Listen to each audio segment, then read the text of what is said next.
everybody, again welcome back to our channel, and in this video I will be showing you how you can go ahead and enable direct messages on Discord. But before we start with our video, do make sure to like our video, subscribe our channel, and without any further delay we will simply step into our video.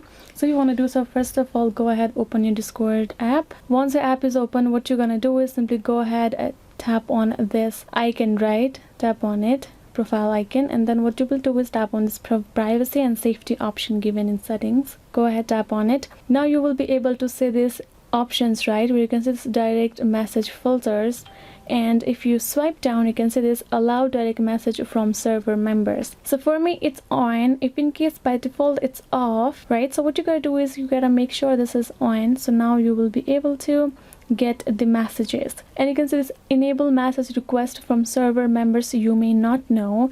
So this is for the existing server that are in here in Discord, and you might not know the member but you still want to accept. Turn this on as well. In this case you can see here it's on right there. So these are the two main settings of Discord for you to enable direct message. Simply come over here and do it and you are good to go.